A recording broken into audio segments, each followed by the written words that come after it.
In homework 5.3, we are trying to use different forms of a quadratic to get different pieces of information. So if you're not sure what we use the general form, vertex form, and factored form for, you want to go back and look at your notes because we made a nice little Freyr model that said what you could get out of each one. And you want to know those. You want to be able to use them. So I'll walk through some examples with you to make sure we're all on the same page. So here we've got f of x and g of x, and it said to graph both of them. I'm going to be doing g of x, you can do f of x. And if you can't do g of x on your own, you want to make sure you go back later and make sure you understand how it works. So let's look. G of x is a transformation of the parent function y equals x squared. And we should know the parent function y equals x squared makes a parabola with a vertex 0, 0. So we're going to use our transformations to take this and graph this one. This is shifted 7 to the left. Remember that plus 7 is backwards from what we might think.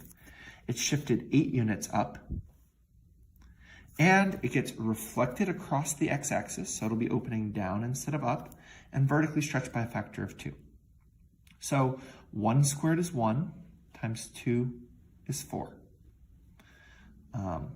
2 squared, 2 times 2 is 4, and 4 times, so 2 squared is 4, and that's getting multiplied by negative 2, so it's going to be negative 8. So it's going to be 8 down from here.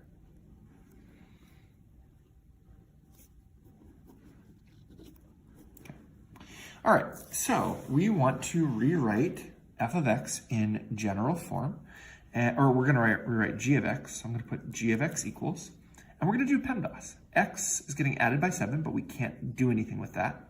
Then that answer is getting squared, which we can do. And then we're multiplying by negative 2, and then we'll add 8. So the first thing we can do is we can't add these because they're like terms, but we can square this. I'm going to leave everything else alone, and I'm going to square x plus 7. And we learned a shortcut for this. When you're squaring a binomial, you can square the first term, multiply these two together, and double it. So 7 times x is 7x, doubled is 14x's, and then we square the last one, which is 49. That's squaring the binomial. The next thing we know from order of operations is that multiplying happens before adding. So we can distribute this negative 2. So it's negative 2 times x squared, which is negative 2x squared, negative 2 times 14x, which is negative 28x, and negative 2 times 49, which is negative 98, plus 8. So this is negative 2x squared minus 28x, and we can combine these two together to get negative 90. This is the general form of the equation, which is what it asked us to do. Getting it into general form is ax squared plus bx plus c. As for what the y-intercept is, so for g of x, the y-intercept is going to be 0, negative 90, and we can find it immediately from the general form because when x is 0, this will go away, and this will go away, and what we're left with is 0 minus 90, which is negative 90. But we also could have found it from the very beginning by plugging in 0 into the vertex form, because of course this will produce the same points, and we can find the y-intercept, which is when x is 0, by just plugging in 0 for x. And when I plug in 0 for x, I get 0 plus 7 squared plus 8. And I can just do PEMDAS here. I can do the order of operations. I can add what's inside the parentheses. That's 7. 7 squared is 49. Negative 2 times 49 is negative 98. And negative 98 plus 8 is negative 90. And so both of these, either I can look directly at the general form and pull the y-intercept right out, or I could plug in 0 into the general form because that is, of course, an equation that can give me the y value at any point, including when x is 0. And this should make sense. Look, this is going down far. I can believe that the y-intercept will be at 0, negative 90. It's really far down. Okay, I'm going to do h of x here. And so h of x, we are rewriting in factored form. But before we can rewrite h of x in factored form, we need to go, this is right now in vertex form. So you can't go directly from vertex to factored form. So we're going to need to go from vertex form to general form, and then to factored form. So we're going to do the same idea, which is we're going to start by squaring this binomial.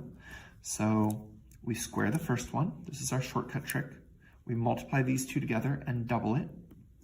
And then we square the last one. 6 times 6 is 36. That minus 9 is still there, so we just bring it down. And so we can combine our like terms. So the 12x and the x squared are going to stay there, but this can be combined into plus 27. Now I need to factor it, because it said to get it into factored form. And so that just involves factoring this. So x times x is going to give me x squared. And now I need two numbers that multiply together to give me 27 that add to be 12. I think some of you like doing an X puzzle here where you say what multiplies to be 12 and adds to be 9. If that helps you, that's fine. If you don't want to, you don't have to. Adds to be, oh my gosh, multiplies to be 27, adds to be 12. I'm already like thinking about the answers. So obviously the numbers that multiply to make 27 and add to be 12 are x plus 3, x plus 9, 3 times 9 is 27, and 3x plus 9x is 12x. So this is the factored form of h of x. And the factored form is going to help us with the x-intercepts. So the x-intercepts are going to be where y is 0. And y will be 0 when x is negative 3. When x is negative 3, we'll get 0 times 6, which is 0. We'll also have an x-intercept at negative 9, 0. Because when x is negative 9, y is 0. I sometimes hear kids say, like, well, you just do the opposite. Well, I mean, no, sometimes. But for instance, for g of x here, one of them is not just going to be the opposite. It's what x value makes these 0, because that's where the x-intercepts are. The y-intercept is going to be 0 comma something. And the y value will be, well, we could find it from this. We could put in 0 here. 0 plus 3 is 3. 0 plus 9 is 9. And these are multiplying. So 3 times 9 is 27. We could also have found it directly from the general form, because in the general form, when x is 0, these just go away and we just get 27. So those are our x and our y-intercepts. All right. I'm not going to find the y-intercept here. I'm going to let you guys do it, but I will find the x-intercepts. The x-intercepts we need to factor, and we should be starting to get kind of good at factoring. The first thing we want to do is look for a greatest common factor. And here, the greatest common factor is 2. So we can factor out a 2. 2 times x squared is 2x squared. 2 times 6x is 12x. Oops, minus here. 2 times 16 is 32. And we can factor this even further because it's a trinomial. X times x will give us x squared. And we are, of course, looking for two numbers that multiply to make negative 16 and add to be 6. When we have to multiply to make a negative, one has to be positive and one has to be negative. That's how we multiply to make a negative. And so when we're adding them together, they're actually going to be subtracting. So we're looking for two numbers that multiply to make 16, that subtract to make 6. And that will be 8 and 2. Since it adds up to be a positive, the bigger number needs to be 8 and the smaller number needs to be 2. 8 times negative 2 is negative 16, and we'll get 8x's minus 2x's is 6x's. So here's the factored form. And so our x-intercepts, we'll label this nicely, are going to occur when x is negative 8, the y will be 0. And when x is 2, the y will be 0. So there are our x-intercepts. And so now we've got a nice, cool way to find the vertex. We've got one x-intercept at negative 8. We've got one x-intercept at 2. And from geometry, well, from algebra, we know that parabolas are symmetric.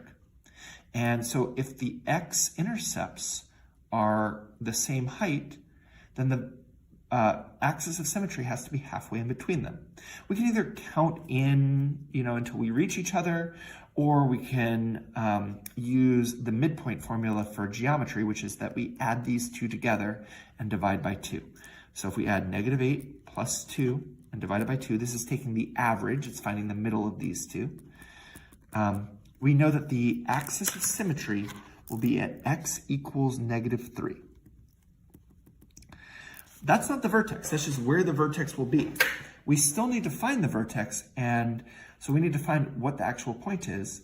But once we have the x value, you can use either one of these equations and plug in the x value, that's -3, into the vertex, into the equation to find the y value. So we want to find f of -3, and I'm going to plug it into this one. 2, -3 plus 8 is 5. -3 minus 2 is -5. And so we get 2 times 5 is 10. 10 times -5 is -50. You can multiply in whatever order you want. You could have multiplied these two together to get -25 first. And then 2 times -25 is -50. But the vertex will be at -3, -50. And I just want to walk through this method one more time to make sure we fully understand it. If we find the x-intercepts, we know that because a parabola is symmetric, the vertex will be halfway in between them. And so we can add and divide by 2 to find exactly where that midpoint is. Once we have the x value where the vertex will be, because the vertex is always directly in the middle of a parabola, we can plug it in to either one of the equations, and because these are the same equation, just written differently, and it'll tell us the y value. So we need to factor it to be able to find the x-intercepts. We use the x-intercepts to find what's halfway in between them, and we use that x value to plug in to find the y value of the vertex. We need both the x and the y value. Is there anything on the back? Yeah, there's a lot of good stuff in the back too. So I will help you with the general idea here. The general idea is there's this football that Shannon kicks off of the building, and the equation of the football is given by this. You should recognize what form this is. This is vertex form. We use it to graph. It's also sometimes called transformation form. And it's very useful for graphing. And so I'm going to use it to graph really quickly. I know it shifted 2 to the right and 144 up. This is not a good graph. It's just a graph. And so there's going to be some quadratic, and we want to find it. It's negative. I know it's upside down because it got reflected. So this is my general picture. This seems important. This seems important. This seems important. And so let's look at the questions. At what time does the football reach its highest point?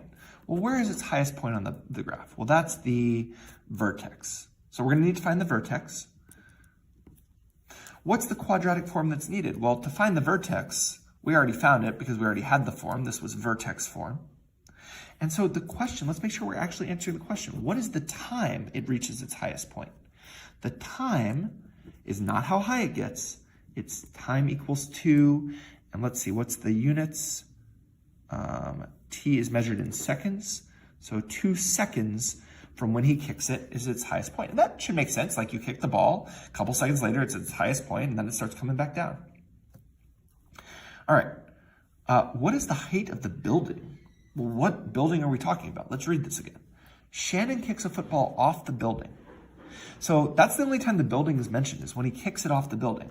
Well, that must be right here. There must be like a building here that he's kicking it off.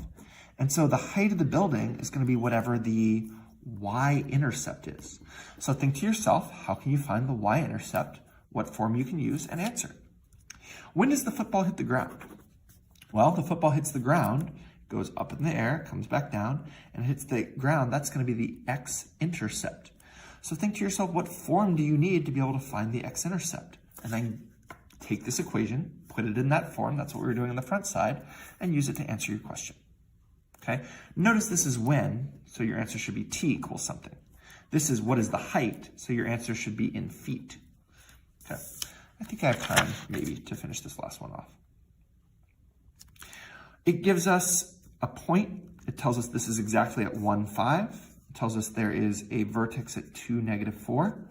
And so it wants us to write the equation in vertex form, which we should be able to do by using the transformation. So y equals something, x minus something squared plus something, right? So we're going to look at that first point to find what this goes. We're going to look at how it got translated to find this and this. And then we're going to use that, and we're going to put it in the other two forms by squaring, multiplying, and combining, and then by factoring. The x-intercepts are clearly 1 point something, but we cannot tell exactly what it is, and it is not good enough to guess. So you're going to need to use the factored form to find the x-intercepts. The y-intercept you can find from general form once you've done that, or you could plug in 0 right away once you have any of the equations to do that.